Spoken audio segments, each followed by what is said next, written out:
Presentación del grupo 6. El tema que nos tocó desarrollar es acerca de la programación de cerchas en 2D en el lenguaje Python. Los integrantes son Iván Mollericona Yanarico, Víctor Hugo Cachaca Capia, Israel Andrés Fabiani Postencio, Arleni Lesnia Ramallo Quisbert y Mauricio Wildes Rodríguez Murguía. El contenido elegido para esta presentación es acerca del método elegido, el cual sería el método de Digidez, las bases de programación en Python, un poco acerca del lenguaje de programación en Python, tanto como la explicación del funcionamiento del código y la explicación del funcionamiento del programa. A grandes rasgos les presento algunas de las ventajas y desventajas de la programación en Python. 1. La programación en Python puede ser simplificada y rápida, ya que no requiere de punto y coma a la finalización de una línea de programación. 2. Es portable, ya que está habilitado por Linux, Windows y Mac, y es de código abierto. 3. Es ordenado y limpio, ya que lleva sus propias librerías incluidas y sus módulos están bien organizados. Desventajas. Con respecto a los servidores, la gran mayoría de los servidores no tienen soporte para el lenguaje de programación Python, y las librerías incluidas en muchos casos no llegan a ser del agrado de los programadores, por lo cual optan por librerías de terceros o la programación de sus mismas librerías. Cerchas en 2 dimensiones. En esta ocasión nos tocó resolver una cercha en 2 dimensiones, y el método para dicha resolución de la misma será el método de las Digidez. Método de las Digidez es un método de cálculo aplicable a estructuras hiperestáticas de basas que se comportan de forma elástica y lineal. Este método consiste en asignar a la estructura de basas un objeto matemático llamado matriz de Digidez. Esta relaciona los desplazamientos de un conjunto de puntos de la estructura, también conocidos como nodos, con las fuerzas exteriores que es necesario aplicar para lograr esos desplazamientos. Las componentes de esta matriz son fuerzas generalizadas asociadas a desplazamientos generalizados. La matriz de Digidez relaciona las fuerzas nodales equivalentes y desplazamientos sobre los nodos de la estructura. Programación en Python. El lenguaje informático en el que vamos a resolver nuestra cercha en 2D será el programa Python. Se trata de un lenguaje de programación multiparadigma, ya que soporta orientación a objetos, programación imperativa y en menor medida programación funcional. Es un lenguaje interpretado, dinámico y multiplataforma. Resolución de cerchas 2D en el lenguaje Python. Basándonos en el método de las Digidez, los análisis que se tomaron en cuenta para la resolución de la cercha fueron: 1. Equilibrio de un elemento estructural. 2. Ecuación de equilibrio de la estructura. Para que la estructura esté en equilibrio, se debe satisfacer que cualquier trozo de ella lo esté.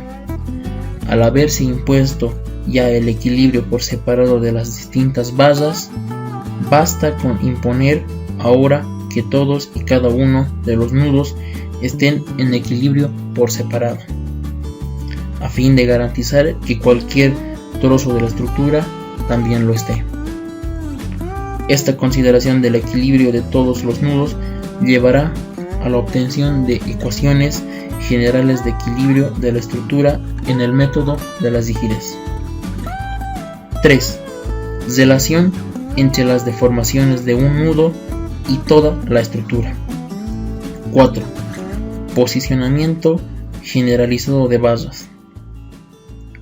Para la realización de este punto, se requiere transformar a matriz de rigidez de cada base en coordenadas locales a coordenadas globales, para lo cual se necesita de la matriz de transformación T. Teniendo ya todos los análisis completados, procedemos a realizar la programación en Python, elaborando nuestro código fuente para poder ejecutar nuestro programa. Lenguaje de programación Python. ¿Qué es Python y para qué sirve? Pues Python es un lenguaje de programación interpretado cuya filosofía hace hincapié en la legibilidad de su código. Se trata de un lenguaje de programación multiparadigma, ya que soporta orientación a objetos, programación imperativa y en menor medida programación funcional.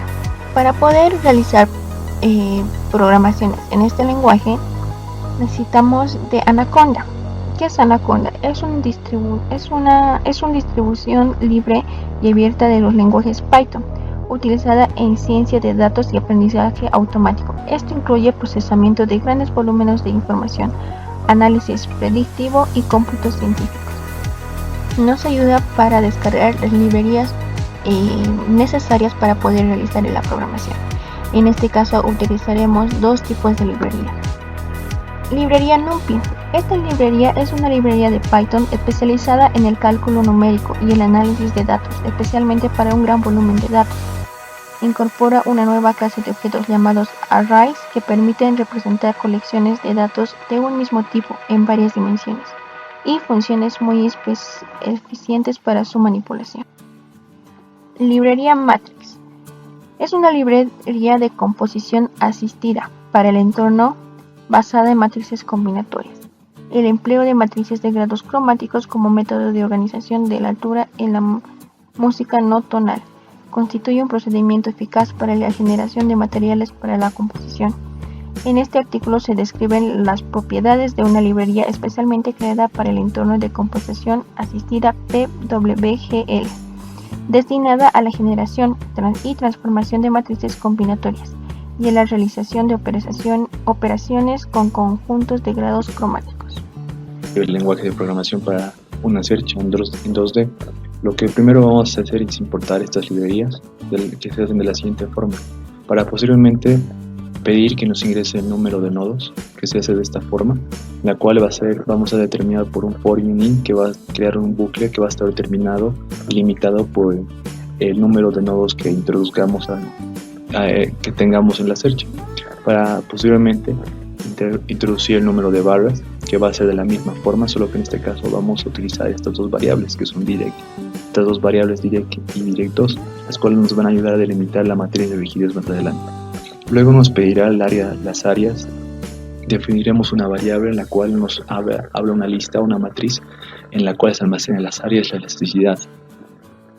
En este caso se va a ser delimitado todas por el número de barras que tengamos. Luego, para los cálculos de la matriz de rigidez necesitaremos de dos coordenadas y dos puntos que tengan sus respectivas coordenadas, las cuales las buscaremos de esta siguiente forma. Para luego calcular la longitud y los cosenos directores para almacenar estas matrices dentro de una matriz general, la cual nos va a servir como base de datos de todas estas matrices. Posteriormente vamos a calcular el ordenamiento matricial, el cual nos permitirá hacer que las matrices de rigidez las llevemos a coordenadas reales, las cuales van a estar delimitadas esta matriz por los grados de libertad que tengamos. Lo hará de la siguiente forma. Luego vamos a acoplanar las matrices generales de rigidez, viendo que esta va a ser la sumatoria de las matrices anteriores, las matrices R, que son todas las matrices esas de cada barra, van a ser la sumatoria de todas para encontrar la matriz general de rigidez. Luego, para el cálculo de la rigidez necesitamos condiciones y necesitamos conocer los apoyos fijos empotrados y cuáles son los nodos libres, las cuales vamos a denotar con apoyos empotrados y fijos con 0, 0 y con nodos libres 1, 1. Vamos a almacenarlas dentro de una variable m, la cual va a estar delimitada por estas variables. Esto nos va a permitir este reshape nos va a permitir determinar transponer una forma a la matriz, y la longitud de esta va a estar delimitada de acuerdo al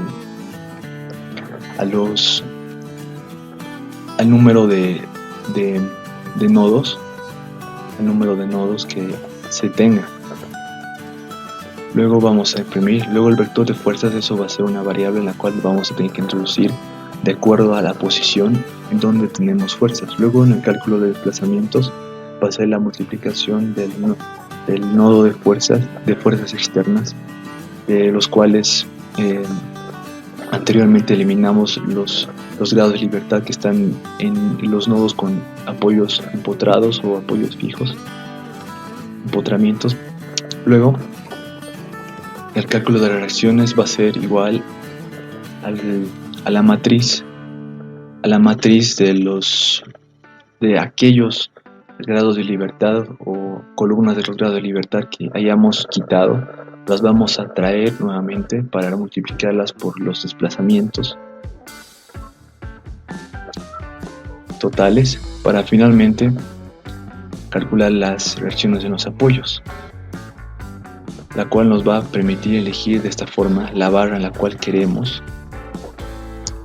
Vamos a calcular las fuerzas internas, la cual nos va a permitir elegir la barra de las fuerzas y esfuerzos que queremos, para posteriormente hacer un bucle y entender que de acuerdo a lo que el usuario quiera, el número de barras que se tenga, este bucle va a correr de tal forma que nos dé todos los esfuerzos y las fuerzas internas. Esta es básicamente la programación en Python, y podemos ver aquí que ya nos pide colocar el número de nudos de la search. Bueno, podemos ver aquí en el ejercicio que tenemos tres nodos, ¿no? Tres nudos, unos que, bueno, vamos a llamarle, bueno, a este le vamos a llamar 0, 1 y 2, ¿no? El nodo 1, 0, 2, que serían tres nodos, ¿no? Así que vamos a ver que son 3. Bueno, ahora nos pide colocar las coordenadas XY, ¿no? Entonces, bueno, vamos a poner... bueno, estas son las coordenadas, las distancias, ¿no? Entonces vamos a poner primeramente 0,0, 5,5, ya que esto es de la altura, ¿no? 5,5, la que está hasta arriba, ¿no? Y bueno, vamos a poner aquí la otra que va a ser 0,10, digo 10,0. Bueno, ahora nos dice colocar el número de barras. Bueno, vamos a colocar el número de barras. Tenemos 3 barras, obviamente tenemos 3 barras porque en este ejercicio nos muestra que son 1, 2 y 3, ¿no? Entonces vamos a poner 3 barras. Ahora nos pide las coordenadas en Y y en J, ¿no? Bueno, vamos a poner las coordenadas en Y y en J, que va a ser 0,1, la de la barra 2, digo, sí, con la segunda coordenada, que va a ser 2,1. Y bueno, como podemos ver en el ejercicio, el otro va a ser 0,2. Bueno, ahora nos va a pedir colocar el área de la sección 0, ¿no? de la parte de las barras, ¿no? De las 3 barras. Bueno, para este ejercicio nos dice que utilicemos una área de sección de 0,09 para las 3 barras. Ahora nos pide colocar la elasticidad, que vamos a utilizar 1200 millones, porque así nos dice el ejercicio, ¿no? 2, 3, 4, 5, que esto vamos a utilizarlo para las 3 barras, como plantea el ejercicio. Y bueno, con esto podemos ver que ya nos está dando la matriz de rigidez. Aquí podemos ver la matriz de rigidez. Y ahora nos dice si tenemos un nodo empotrado, que pongamos 0,0, y si tenemos un nodo libre, que pongamos 1,1. Como podemos ver en el ejercicio, tenemos aquí 2 apoyos, ¿no? Empotrados donde no va a haber giros. Entonces, bueno, esos van a ser los empotrados o los donde van a estar fijos, ¿no? Empotrados o fijos, dice. Estos son los apoyos fijos que tenemos. Entonces nos van a ir 0,0, y en el nodo libre, donde están actuando las fuerzas, va a ir el 1,1. Bueno, vamos a proceder a poner los valores. 0,0, este va a ser 1,1, y el siguiente, que es la otra, va a ser 0,0. Bueno, Ahora nos dice, este nos dio ya, aquí podemos ver que nos dice cálculo de la matriz de rigidez reducida. Aquí nos está dando ya el cálculo de matriz reducida y nos da una de 2×2, ¿no? Porque solo están actuando en estas dos barras, ¿no? Podemos ver porque estas no se mueven, ¿no? Bueno, ahora nos dice colocar las fuerzas, ¿no? Las fuerzas que están actuando. Ahora nos pide colocar los valores de las fuerzas. Como podemos ver en el primer nodo no hay una fuerza, ¿no? Que está actuando ahí, entonces va a ser 0,0. Y como nos dice en el ejercicio, en la segunda, en la de arriba, sí hay dos fuerzas actuantes que van a ser 2,60, 2,70. En la tercera va a haber otra fuerza, no va a haber una fuerza actuante porque está en el nodo, entonces va a ser 0,0. Y bueno, como podemos ver aquí, él nos calcula ya los desplazamientos. Podemos ver aquí los diferentes desplazamientos, esto en los nodos, ¿no? Y también nos calcula las reacciones de los apoyos. Y bueno, aquí también nos dice elegir la barra para sus fuerzas y esfuerzos, ¿no? De cada barra. Como vemos en el gráfico, vamos a ver que aquí le hemos llamado la barra 0 y la barra 1, la barra 2, ¿no? Entonces vamos a poner, digamos, la barra para barra 0 y nos va a sacar aquí ya las fuerzas internas de la barra, como también los esfuerzos internos, ¿no? Que estamos viendo acá. Entonces para la barra 1 vamos a poner también y nos va a sacar sus diferentes esfuerzos internos de la barra y nos va a dar los valores. Bueno, como podemos ver aquí, con esto va a finalizar el ejercicio. Nos da todo lo que nos podría dar en cualquier otro programa y bueno, podríamos probarlo con más ejercicios. Bueno, esta es la utilización del programa. Muchas gracias.